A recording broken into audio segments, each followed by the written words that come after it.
we're bearish and all that kind of stuff. Now, this here is XRP USDT spot pair on a 1-day chart, with 𝗕𝗬𝗀 being our data source. Now, I spoke about 𝗕𝗬𝗀 pretty much last video, and I speak about it pretty much most videos at the moment, because 𝗕𝗬𝗀 is kind of like my go-to platform, right? So 𝗕𝗬𝗀 is essentially a centralized exchange with a focus on the users, unlike a lot of these other exchanges where, you know, they are just focused on like bringing new people in and basically just kind of getting people trading on their platforms and so forth, and incentivizing influencers and things like that. 𝗕𝗬𝗀's actually trying to really make the space better, and they want to be an example of what a centralized exchange should be, and they're actually making some waves in the space, right? Everything from some of that FUD that you heard about earlier about them freezing people's assets. Well, those were bad actors who were dumping on their communities. Those are influencers who were actually part of project teams that were being paid in tokens, and on launch they were trying to dump on their own community.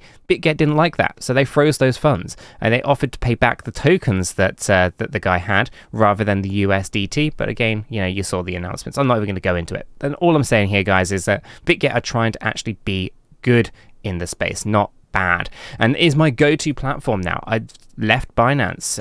I still have my account there, but I haven't used it in months. I'm solely on 𝗕𝗬𝗀, with the occasional trade having to happen on 𝗕𝗓𝗄 or KuCoin, for example. I do all my spot trading on 𝗕𝗬𝗀. I do all my leverage trading on 𝗕𝗬𝗀 at the moment. And, you know, I haven't regretted it since. Now, we are affiliated with 𝗕𝗬𝗀, okay? There's an affiliate link in the description below if you wanted to sign up to 𝗕𝗬𝗀. In the same way that there's affiliate links for Bybit, for 𝗕𝗓𝗄, and all the other exchanges as well. We're not getting anything, you know, unusually better from 𝗕𝗬𝗀 than we would from any other platforms from like an influencer point of view. So that's not why I'm talking about it. I'm talking about it because I genuinely like 𝗕𝗬𝗀. It is my go-to platform. I genuinely use it for everything that I do, and I know most of the cheeky community do as well. Now, if you do go ahead and you do want to kind of find yourself a new exchange, then there are some things you need to know, right? So 𝗕𝗬𝗀, unlike Binance and some of these others, are, in my opinion, trying to be good for the space. Now, with 𝗕𝗬𝗀, if you were to use the link in the description below, you can get sign-up bonuses up to $8,000, depending on how much you deposit and how much your trading volume is and all that kind of good stuff. There is also a competition that we use for anyone who signs up with our affiliate link in the description below will automatically be entered into a weekly trading competition with the best ROI in the week will earn $100. Now that will build up over time, start off at 100, 500, 1,000, 10,000 and so forth, right? So, you know, it's a starting position. This is something that Cheeky Crypto are doing. It's not, you know, it's being paid or supported by 𝗕𝗬𝗀. It is not affiliated with YouTube or anything like that. This is specifically just something that we're doing for our community, for people who are signing up with our affiliate link in the description below. We use that because basically anyone who uses that link, we can then see your data, we can aggregate it together into rankings, and we can, of course, therefore actually pay the winner, right? So it's a great way to kind of aggregate it together. You can have this competition trading amongst each other, or you can work collaboratively together to see if you can kind of push the top 10 rankings even higher and so forth. Now, there are some other things with 𝗕𝗬𝗀 that are really interesting to me. There is no KYC. We actually caught up with 𝗕𝗬𝗀 over the weekend down with Coin Bureau, and yeah, there's no intention of actually switching that up. They are trying to keep it KYC free, which basically means if you're into XRP and you're in the US and you're looking for an exchange that, you know, you could actually go ahead and acquire XRP on, well, 𝗕𝗬𝗀 is just that. There's no KYC. You can, of course, trade spot on XRP as well. There are some disclaimers, though. If you are in the US, you shouldn't really be doing this.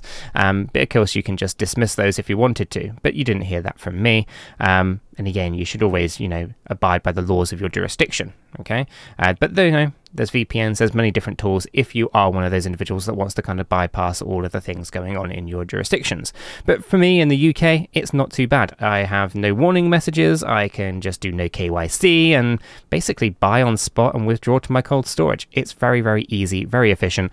As I said, guys, link in the description below, affiliate link in the description below. Why not check it out if you're looking for a new exchange? Move away from Binance, move away from the risks, and join 𝗕𝗀𝗀. Let's jump back down into the charts though and take a look at what's going on with XRP, right? So obviously there's a bit of an intro there because obviously I switched up from Binance data source to 𝗕𝗀𝗀 data source, which is a pretty big deal when it comes to the analyticals, because that means that we have slightly different numbers than we were kind of using before. With all that being said though, fundamentally we've got some pretty big news today, and I want to see whether or not we're gearing ourselves up for a bit of a move and a bit of a break to the upside, because these emails, these Hinman emails, although I believe some of the data will be redacted, essentially is going to be an indication as to the level of corruption that sits within the SEC and the US governments. So this is a very big day for XRP's price action. Essentially, what we're looking for here is to kind of get our heads around what was going on with the speech, the famous speech of William Hinman. Was it his own personal thoughts, or was it actually the thoughts and opinions of the SEC? This is a really important distinction, because if it is the thoughts of the SEC, then clarity was provided to you know, just Bitcoin and Ethereum under some premise. Now, essentially, a lot of the court case so far about that speech has been that the SEC have stood by it was William Hinman's personal thoughts and opinions.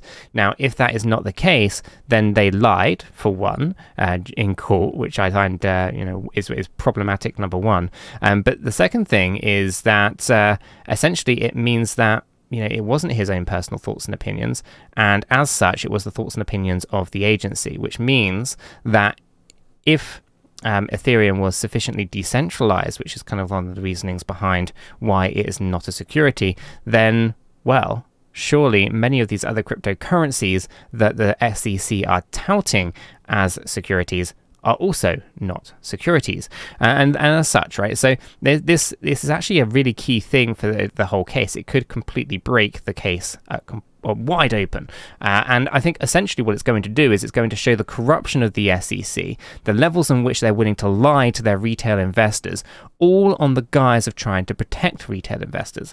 So today is an important day. Now, I don't have a date, I do not have a time frame on when these emails are going to be released, which is rather unfortunate, but we can see right inside the court listener, sorry if I can even talk today, there's been 6 documents so far at the point of recording this video dropped today. I will leave a link to this in the description below, but you can see here, this is probably where it's going to end up. This is where in fact it should be ending up. So you can see all the orders that have or memorandums that have been posted. The PDFs are all available here, so you can see 13th of June all of these being listed for SEC versus Ripple. This is where it will be posted, so I'll add a link to this in the description below. Don't know what time it's going to appear here, but it will appear here, and man, I'm looking forward to reading those emails, because those emails are going to be key, in my opinion, in the downfall of Gary Gensler and the downfall of the SEC, and I suspect that price action is going to reflect these that. I think we're going to see a big rally across the board, just on the fact that everything the SEC have been trying to do is basically going to start falling apart. Now, from a price action point of view, we are not in a massively strong position, unfortunately. Okay, so we can see here we found ourselves with this trend line to the upside. We find ourselves in a bullish structure. That's okay on this daily time frame, right? We see bullish structure, confirm, so that's okay. We're not too concerned with that, but the concerns really coming in are in here. We're coiling. Okay, now this coil essentially is typically something that you would see in a continuation pattern. Now we can break out of this a little bit, that's not a problem, but the concern is that we haven't really kind of breached any of the major highs, and well, we'll probably have to move back down or break down from this area. The big concern is that if we cannot rally up higher than the local high at the moment, then unfortunately we are likely to just break down, right? So 58.452 is that level, and if we fail to break that, then we're going to be looking at testing down here a little bit lower, more towards the fair value gap that we almost filled, and back into the discount range. Now it could be a buy the rumor, sell the news situation, as in we've rallied up quite a bit on the fact that these emails are coming out, and people could just be looking to offload. That's a possibility. We overbought on the 1 hour and the 4 hour timeframes, so we should be concerned there.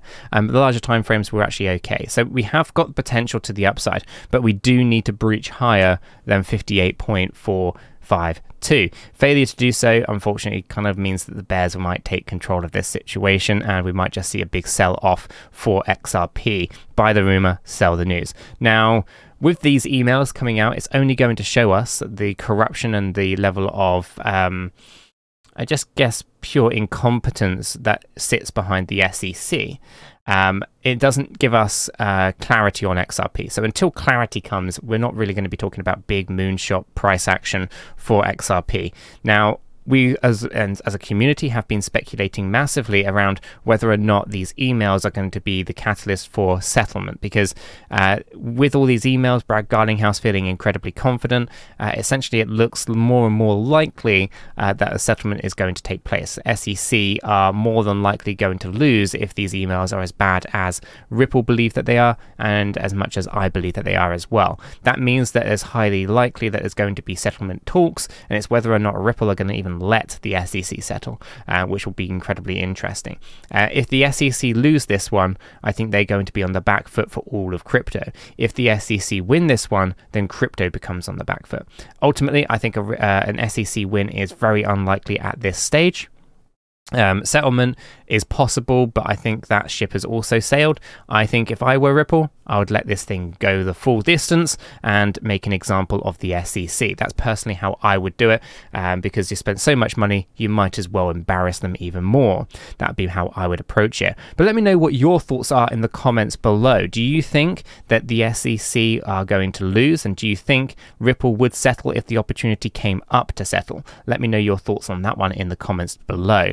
I'm going to leave this video right there though, guys. There isn't terribly too much to talk about on the price action side of things. Expect some volatility this morning. I probably expect over the next 4 to 6 hours, if those emails haven't come out, that we're going to see a natural price move down towards equilibrium, probably more towards that kind of 50-cent level, and then we'll be looking for that next big move to the upside. These emails could be that catalyst for that next move to the upside. However, it's hard to say for certain. Let me know your thoughts in the comments below. If you found this useful and informative, smash the like button. If you're new to the channel, subscribe. And if you haven't yet checked out 𝗕𝗘𝗪, check out the affiliate link in the description down below. Until the next one though, guys, have a fantastic day.